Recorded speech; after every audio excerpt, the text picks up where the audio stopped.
Hello दोस्तों, आपका एक बार फिर स्वागत है आपके अपने चैनल फ्यूचर विद पास्ट में। जैसा कि हमने पहले बताया था कि आज से हिस्ट्री का हमारा फर्स्ट लेक्चर है। यदि आपने अभी तक चैनल को सब्सक्राइब नहीं किया तो आप सब्सक्राइब कर लीजिए, ताकि आपको जो भी हम वीडियो सीरीज या जो भी वीडियो लेक्चर अपलोड करने वाले हैं वो आपको टाइम टू टाइम मिलते रहे। ठीक है, वो है 1857 की क्रांति, द रिवोल्ट ऑफ 1857। अभी संशय बना हुआ है 1857 का जो विद्रोह हुआ था, जिसे हम प्रथम स्वतंत्रता संग्राम, सिपाही विद्रोह और भारतीय विद्रोह के भी नाम से जाना जाता है। आपको पता है कि बैटल ऑफ प्लासी 1757 1757 में हुआ था। उसके बाद जो आपकी ब्रिटिश गवर्नमेंट थी, उसका ये पहला कदम था नॉर्थ इंडिया में पावर गेन करने का।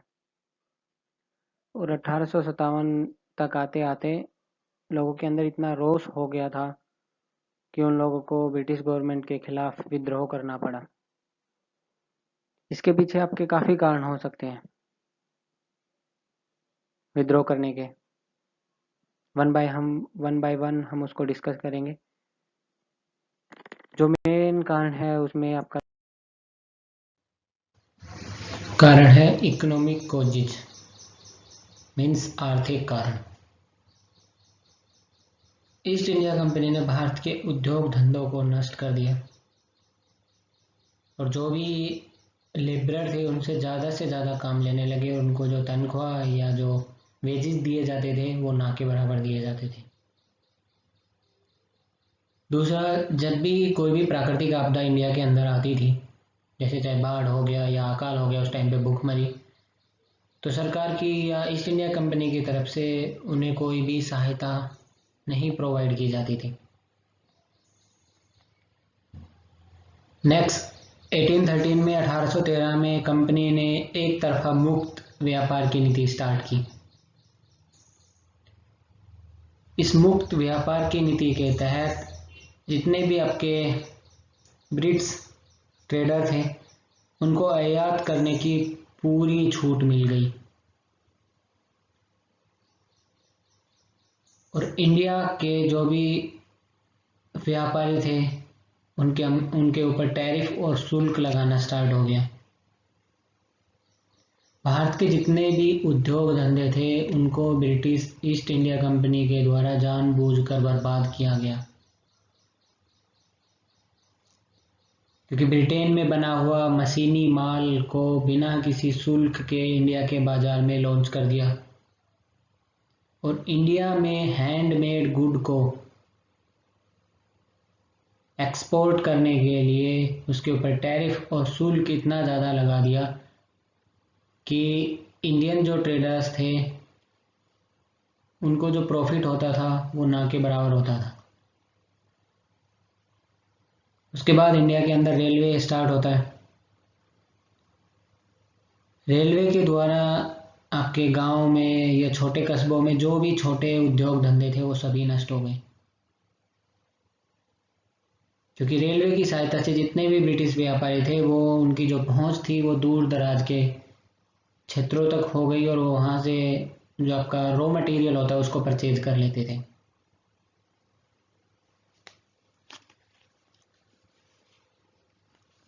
नेक्स्ट जो आप में इसमें जो रीजन है वो है कि जो खेती योग्य भूमि थी ईस्ट इंडिया कंपनी ने उसमें सुधार करने के लिए कोई काम नहीं किया। उनका जो मेन मोटो था कि किसी भी तरह ज़्यादा से ज़्यादा लगान उस भूमि से आए विदाउट एनी इन्वेस्टमेंट। इन सभी रीजन्स के कारण जो यहाँ के लोग थे उनकी स्थिति बहुत ही दयनीय या बहुत ही खराब हो गई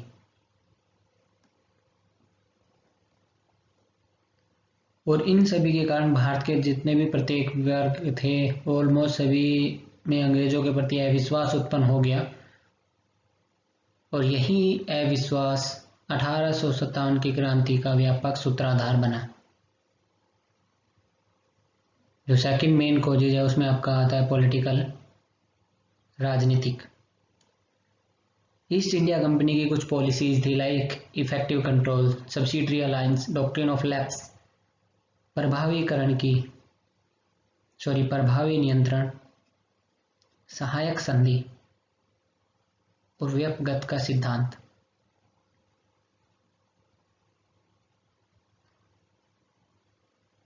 वेलेज़ली ने भारतीय राज्यों को अंग्रेजी राजनीतिक परिधि में लाने के लिए सहायक संधि का प्रयोग किया।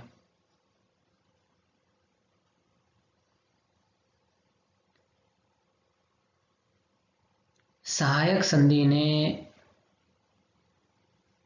ईस्ट इंडिया कंपनी का जो साम्राज्य था उसके प्रसार में हद से ज़्यादा भूमिका निभाई। इसके बाद लॉर्ड डलहौजी के शासनकाल में कुछ देशी राज्य थे, जैसे आपका झांसी, उदयपुर, संबलपुर, नागपुर। इनमें कोई राजकुमार नहीं था और पहले भारतीय व्यवस्था के तहत, राज व्यवस्था के तहत, राजा किसी को भी गोद लेकर अपना उत्तराधिकारी घोषित कर सकता था, लेकिन डलहौजी ने गोद लेने वाली प्रथा को अमान्य घोषित कर दिया। कंपनी द्वारा शुरू की गई इन नई नीतियों से सभी राजा असंतुष्ट थे और वो किसी ऐसे अवसर की तलाश में थे कि वो बदला ले सके, और वो अवसर था आपका 1857 का रिवोल्ट, 1857 की क्रांति।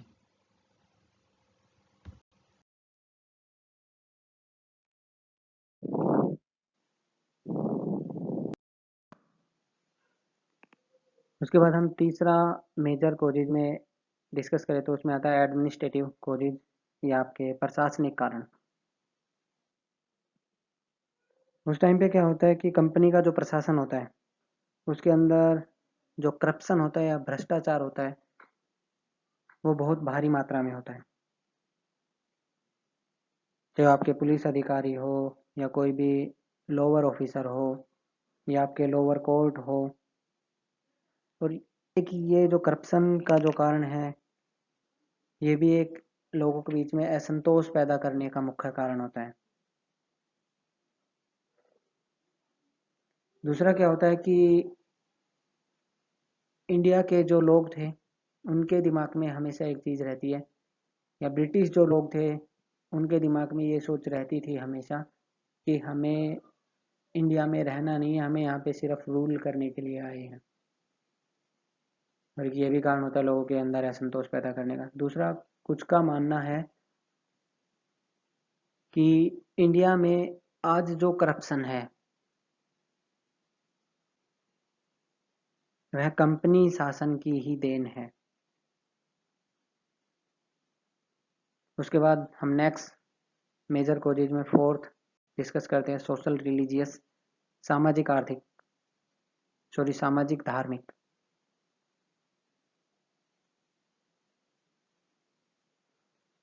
मेन जो रीजन होता है वो होता है काले और गोरे का। अंग्रेज भारतीयों को अपना गुलाम समझते थे।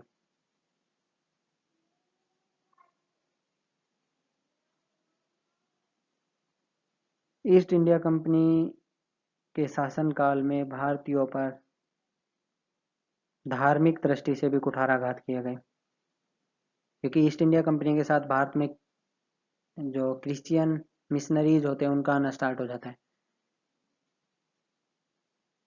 जब लोगों को धर्म चेंज करने के लिए फोर्स करते थे या उनको परसुएड करते थे तो ये लोगों की नज़र में गलत था, इससे लोगों के अंदर असंतोष की भावना पैदा हुई। अगला क्या होता है कि ब्रिटिश ईस्ट इंडिया कंपनी ने इंडिया के अंदर द रिलीजियस डिसेबिलिटी एक्ट 1856 पास कर दिया। इस रिलीजियस डिसेबिलिटीज एक्ट का मतलब था यदि कोई भी कैंडिडेट या कोई भी अपना धर्म चेंज कर लेता है तो उसको उसकी जो पेरेंटल संपत्ति होती है उसमें से उसको बेदखल नहीं किया जा सकता है। अगला क्या होता था कि जैसे जो आपकी ईस्ट इंडिया कंपनी थी, उन्होंने इंडिया के अंदर कुछ रिफॉर्म करने की कोशिश की, जैसे सती हो गया, विडो रीमैरिज हो गया, वुमेन एजुकेशन हो गया। तो इससे भी इंडिया के सोसाइटी का जो एक तबका था, उनको लगा कि ये हमारे धार्मिक गतिविधियों में बाधा डालने की कोशिश कर रहे हैं। इनसे भी लोगों के अंदर असंतोष की भावना पैदा हुई।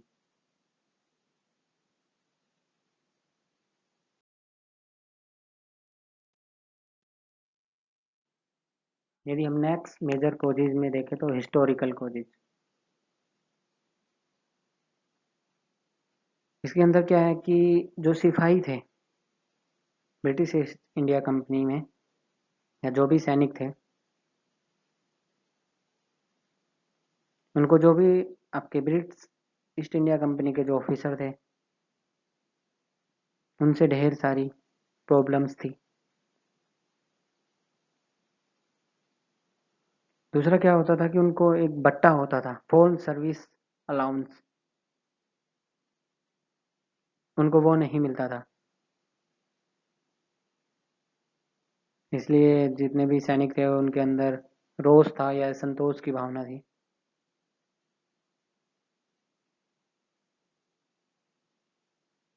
1857 की क्रांति से पहले कुछ और भी घटनाएं हुई थी जिन्होंने लोगों को उत्तेजित किया या लोगों को प्रेरित किया कि yes you can do it, I will do it वाला कॉन्सेप्ट था उनका। 1764 में, 1764 में बंगाल में एक म्यूटनी हो जाती है। 1806 में, 1806 में वेल्लोर में म्यूटनी हो जाती है।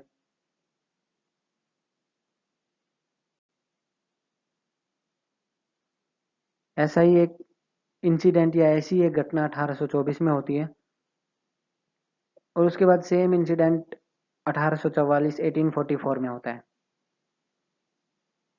जिससे जितने भी सैनिक होते थे उनके अंदर असंतोष की भावना बढ़ी या उनके अंदर रोष उत्पन्न हुआ,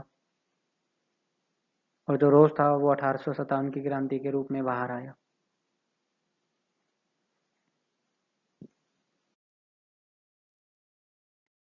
उसके बाद इन सब घटनाओं के अलावा कुछ और भी इंसिडेंट होते हैं इंडियन हिस्ट्री में, जैसे फर्स्ट अफगान वॉर हो गया, पहला अफगानिस्तान युद्ध, पंजाब, आपका जो पंजाब में युद्ध होता है, पंजाब वॉर हो गया, क्रीमियम वॉर हो गया। इन सभी वॉर के अंदर जो ईस्ट इंडिया कंपनी होती है उसको बहुत ज़्यादा क्षतिपूर्ति उठानी पड़ती है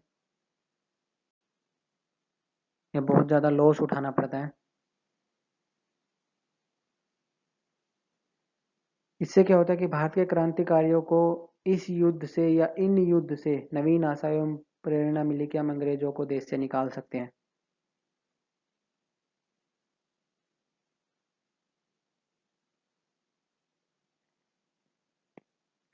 उसके बाद यदि हम नेक्स्ट डिस्कस करें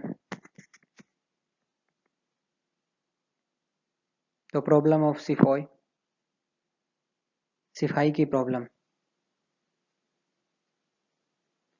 पहले क्या होता था कि इंडिया के अंदर यदि आप समुद्र पार करके दूसरी जगह पे जाते हो तो आपका धर्म भ्रष्ट होने वाला कॉन्सेप्ट इंडिया के अंदर लागू था। और 1856 में, 1856 में लॉर्ड कैनिंग गवर्नमेंट ने एक जर्नल सर्विस इनलिस्टमेंट एक्ट पास किया, जिसके तहत आपको जहां कहीं पे भी सर्विस करने के लिए भेजा जाएगा आपको जाना पड़ेगा।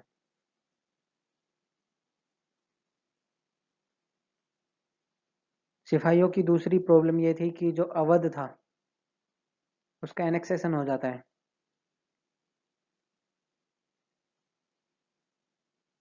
और उस टाइम पे जो आपकी ब्रिटिश आर्मी थी उसके अंदर जो ऑलमोस्ट सैनिक आते थे वो अवध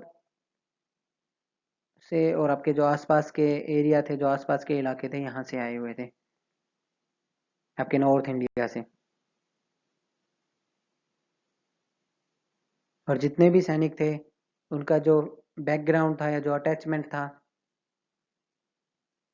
वो फार्मर फैमिली से या कोई और स्मॉल फैमिली से बिलोंग करते थे। यदि उनकी फार्मर फैमिली को या किसी और उनकी फैमिली को कोई भी प्रॉब्लम होगी तो उसका डायरेक्टली इनडायरेक्टली जो इफेक्ट पड़ेगा वो आपके सैनिक के ऊपर भी पड़ता है।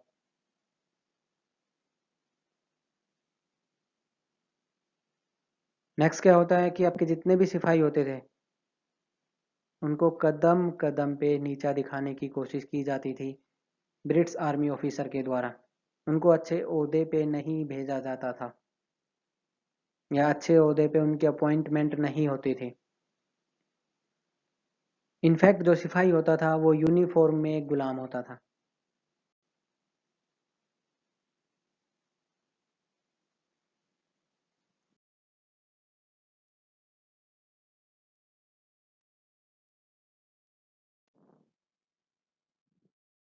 बिगिनिंग ऑफ रिवोल्ट या विद्रोह का प्रारंभ, ये सब बातें कॉमन है। आपने काफ़ी लोगों को सुना होगा 1857 की क्रांति यहाँ से स्टार्ट होती है, ये होता है, वो होता है। These are common thing. 1857 की जो क्रांति स्टार्ट होती है वो मेरठ से होती है। May 10th 1857, 10 मई 1857 को।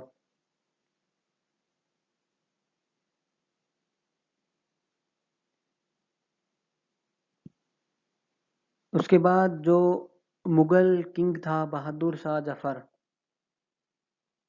लोगों के द्वारा उसको इंडिया का शासक घोषित कर दिया जाता है। चाहते और ना चाहते हुए भी बहादुर शाह जफर को हामी भरनी पड़ती है।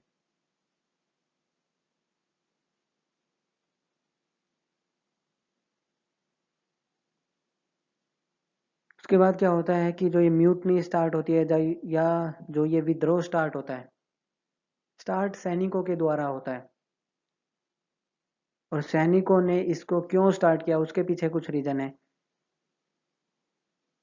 जैसे कुछ लोगों के द्वारा अफवाहें फैला दी जाती है कि आटों में हड्डियों के चूर्ण की मिलावट है। उस टाइम पे जो न्यू राइफल आई थी ब्रिटिश इंडियन आर्मी में, एनफील्ड, उसमें ये अफवाह फैलाई जाती है कि एनफील्ड बंदूक में भरने के लिए कारतूस को दांतों से काट कर खोलना पड़ता था। और कारतूस का जो बाहरी आवरण होता था वो चर्बी से बना हुआ होता था। और अफवाह ये थी कि वो जो चर्बी है वो गाय और सूअर की है। आपको पता होगा जो गाय है वो आपके हिंदुओं की फेवरेट है और जो सूअर है वो आपका मुस्लिम कम्युनिटी का फेवरेट है।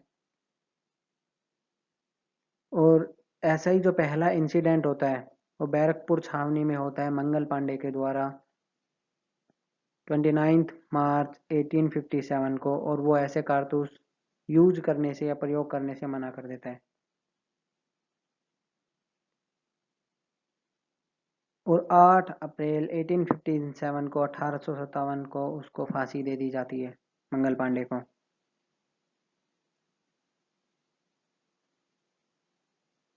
उसके बाद क्या होता है कि 6 मई को दोबारा से सैनिकों ने इन चीज़ों को या इन इनफील्ड राइफल को यूज करने से मना कर दिया।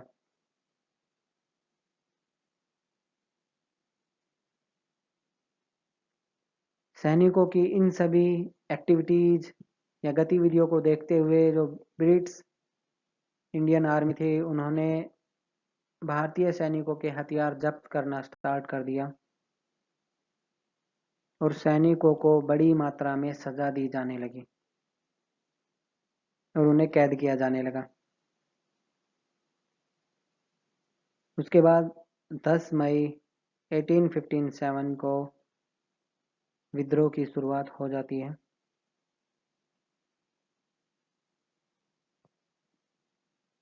धीरे धीरे करके क्या होता है कि स्टार्टेड बाय सिफोय, सैनिक के द्वारा शुरुआत होती है सैनिकों के द्वारा। उसमें धीरे धीरे करके आपके जो पीजेंट्री क्लास होती है, दुकानदार, डेली वेजेज वाले वर्कर, जमींदार, जो भी ब्रिट्स ईस्ट इंडिया कंपनी की हरकतों से परेशान थे, डायरेक्टली इनडायरेक्टली तरीके से इसमें सपोर्ट करते हैं 1857 की क्रांति में।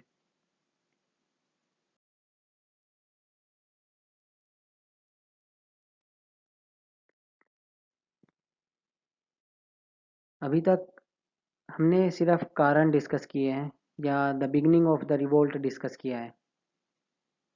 नेक्स्ट आने वाले लेक्चर में इसके जो मेन सेंटर थे 1857 की क्रांति के, वो कौन कौन से थे, वहाँ की बागडोर या कमान किसने संभाली हुई थी, फेलियर के कारण क्या थे, इसका आउटपुट या आउटकम क्या निकला, इंडियन इंडिपेंडेंस में 1857 की क्रांति का योगदान कितना है, ये सिर्फ एक सैनिक म्यूटनी थी या भारतीय स्वतंत्रता का पहला संग्राम था या एक सैनिक विद्रोह था, ये सारे क्वेश्चन हम नेक्स्ट आने वाले लेक्चर्स में डिस्कस करेंगे। ये सारी चीज़ें हम इस लेक्चर में भी डिस्कस कर सकते थे, लेकिन इससे जो लेक्चर की टाइमिंग थी वो ज़्यादा बढ़ जाती, और ज़्यादा लेक्चर देखना थोड़ा मुझे लगता है कि आप इतने ज़्यादा देर तक कंसंट्रेट नहीं कर सकते हो। इसलिए मेरा मेन पर्पज़ ये है कि आपको स्मॉल स्मॉल पॉकेट के लेक्चर प्रोवाइड कराऊं, जिनकी लेंथ मैक्सिमम 20 मिनट तक हो, ताकि आप एक साथ उसको देखने के बाद ख़त्म कर सको। आपको बीच में यहाँ वहाँ टहलने की या बोरिंग करने का कोई इरादा नहीं है। लेक्चर देखने के लिए आपका बहुत बहुत धन्यवाद। जुड़े रहिए फ्यूचर विद पास्ट चैनल के साथ। आने वाले समय में हम और ज़्यादा लेक्चर अपलोड करेंगे, और जो भी लेक्चर होगा वो कंटेंट बेस होगा, ना कि यहाँ वहाँ से उठा के कोई भी इन्फॉर्मेशन आपको प्रोवाइड करा दी जाएगी, और इसीलिए लेक्चर बनाने में थोड़ा टाइम लग रहा है। Thanks for watching. यदि आप लोगों ने सब्सक्राइब नहीं किया तो चैनल को सब्सक्राइब कीजिए, शेयर कीजिए, लाइक कीजिए। आप सभी का बहुत बहुत धन्यवाद। फ्यूचर विद पास्ट में